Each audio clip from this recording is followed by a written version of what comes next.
Steven, I can't wrap my head around this. What's going on with you? Where the heck are you right now?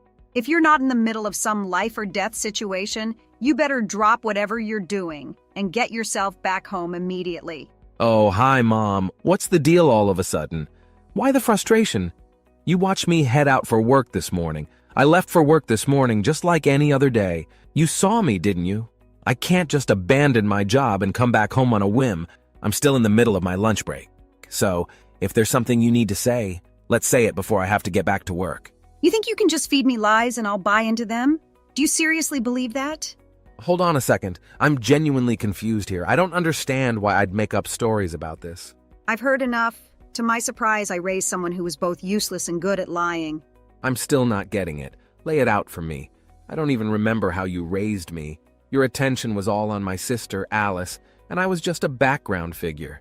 My grandparents were the ones who actually cared for me. But when they were gone, you pushed me to quit school and start working. My dreams got sidelined so you could have some extra cash. Quit dwelling on the past like that. You're a pro at twisting the narrative to your advantage. Enough dilly-dallying, Steven. Get back home now. We're having a family meeting, and I won't tolerate any delays. Hold up, did you seriously say a family meeting? Are you for real, Mom? Absolutely for real. It's high time we talked about your future. You can't just drift through life without a plan. So now I'm the lazy one. Seriously, Mom? It's pretty hard to believe you're calling me that. If it's not something monumental, I won't be rushing home. I've got work on my plate, and I'll lend you an ear once I'm done for the day. Did you just bring up work? I'm not following. What job are you even talking about? You've been bouncing around without steady employment. This feels like talking to a wall. Anyway, I need to go. I'll talk to you later. You better make your way back home, Steven. There'll be consequences if you keep brushing me off. You better don't make me angry. Wait a sec. Did you not hear what I just said? Just hold on and stop talking. I know you're not really busy right now. Just come home before I get mad. You seriously need to start listening. It's like I'm talking to a wall. I've got an important work meeting later, so I can't come home. What's the deal? How can you, who's not even working, have a meeting? This seems pointless. Well, gotta run now. Bye. You better come home. I'll take action if you don't obey me.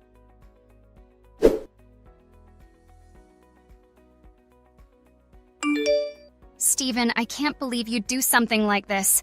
How could you skip our family meeting? How dare you? Alice, come on, are you serious? I already told Mom I couldn't make it home due to work. I'll listen to whatever you guys want to discuss when I'm back from work. My job comes first unless it's an emergency. We can hold a family meeting anytime. It was an emergency meeting. We gathered to address your dishonesty about work. If you're truly unemployed, we need you to start working. Your lack of effort has gone on for far too long. Honestly, I'm not understanding where all this is coming from. I was literally at my work desk dealing with paperwork. Quit with the lies. An unemployed person doesn't have any business with paperwork. How many times do I have to repeat myself? I'm not unemployed. Could you please explain how you arrived at this conclusion?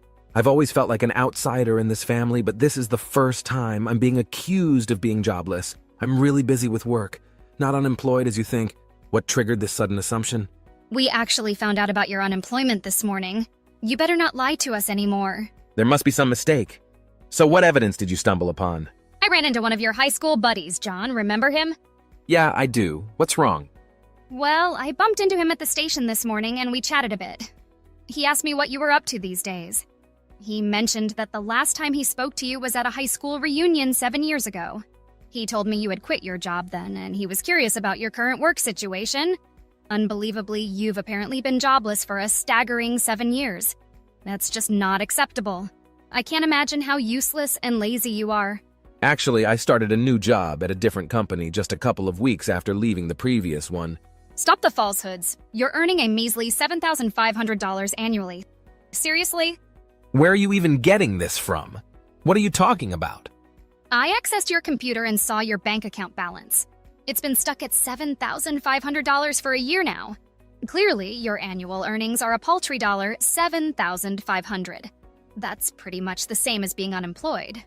$7,500? Oh, you mean that bank account. There's a huge misunderstanding. I hardly use that account. We've already decided how to handle this.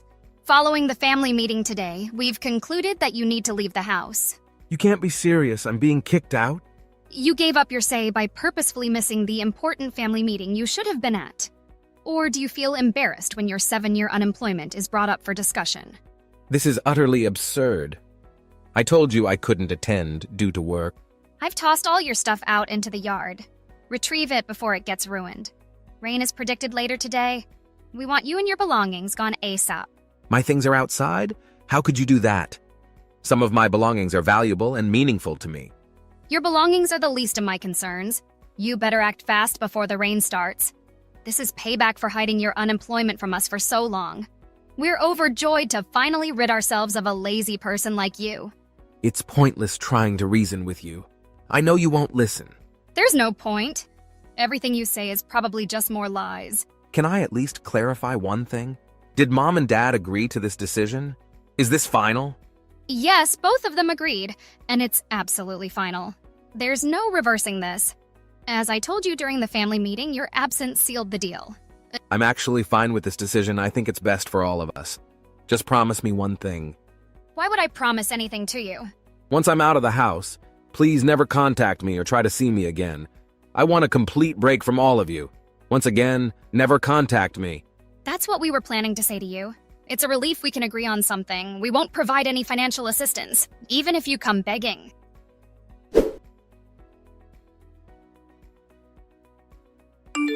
Stephen, I'm honestly surprised by what you did. How on earth could you have accessed our family's savings without even telling us? You need to return all the money you took immediately. I think I made it quite obvious that I didn't want to hear from you again. Once more, I discover that I'm being falsely accused of something. Can you explain what's happening?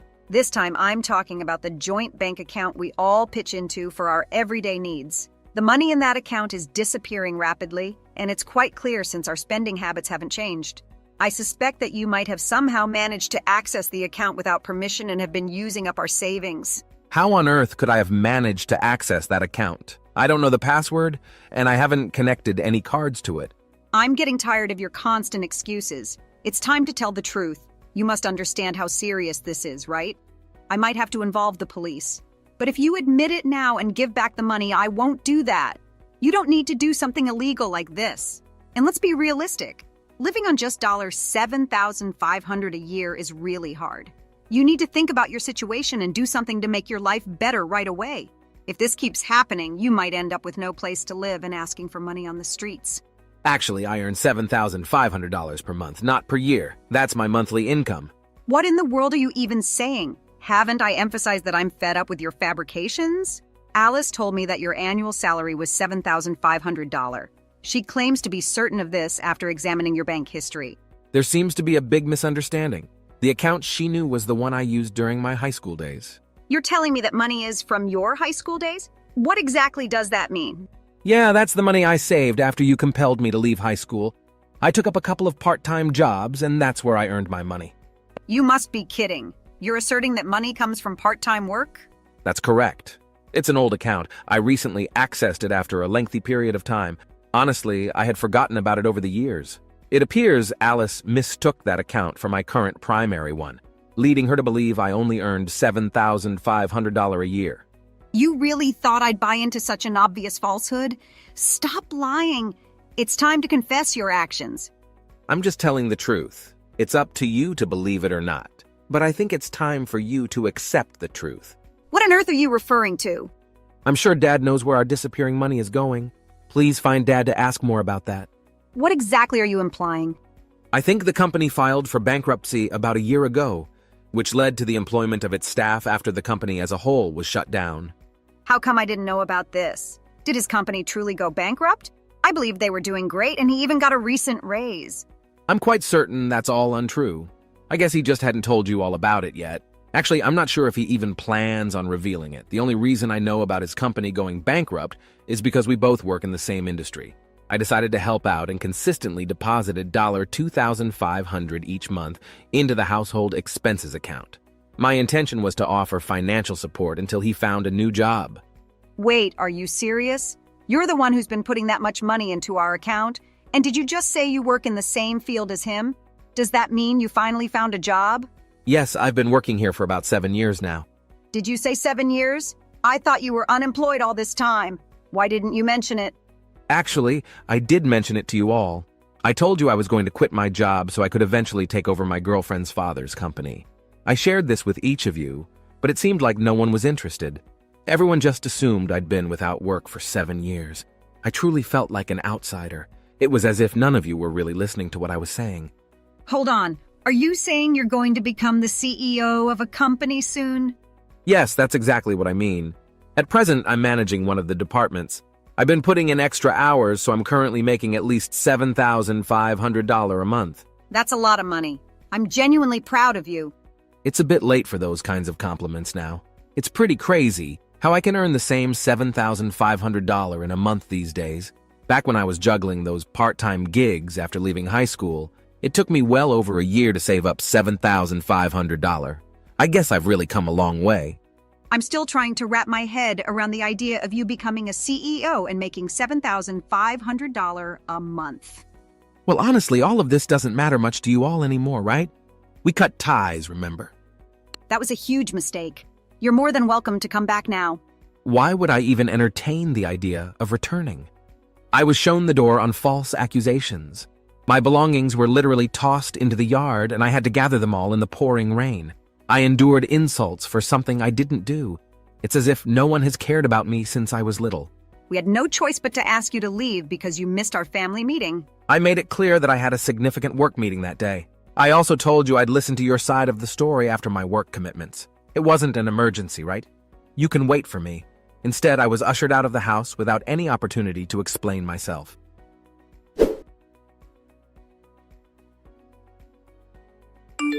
Hi, Steven. Mom just filled me in on everything. She said you're on your way to becoming the CEO of a big company. Is that actually true? Yeah, I'd rather not repeat myself, though. If you want the details, go ask Mom. I'll catch up with her about it later. Can you consider coming back to stay with us? Why should I? You were the one who told me to never return. We agreed to cut ties and never communicate again. What happened to you? I wouldn't have said that if I knew you were going to be a big shot CEO. It's sort of your fault for not telling me earlier. Actually, I told you about my job when I first got it. You decided not to listen. None of you were interested in me at all. Even when I tried to engage with you all, I was ignored. There was a valid reason behind that, you know. It's astonishing how my treatment has changed. Now that you're aware of my job status, your interest in me seems purely financial, right? Quite pathetic. Don't you feel embarrassed? It's not like that. I just suddenly want us to live together again. We are siblings after all, right? Sure, whatever. Anyway, I have to return to work. Hold on, you can't just go. We haven't resolved anything. Our savings are running low, and it looks like we won't manage next month's living expenses. Oh, none of my business. It's not my concern anymore. Please help us. Remember that we severed ties? That means we're no longer family. You all are strangers to me now. I don't have any obligation to assist strangers. Deal with your problems on your own. Farewell, and please refrain from reaching out again.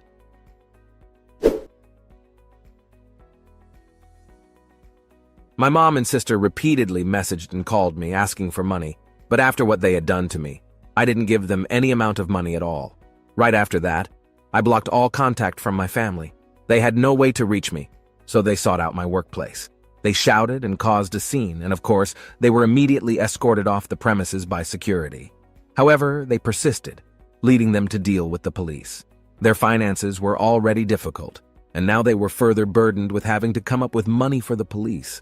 They used the little money they borrowed for gambling, which not only didn't make them rich, but also left them with a massive amount of debt. Afterward, no one knew where they were or what they were doing. But that's not my concern. I've now become a CEO, and I'm also preparing for my wedding with my girlfriend. Life seems to be treating me well. I'm content with all that I have, and I'll strive to cherish it.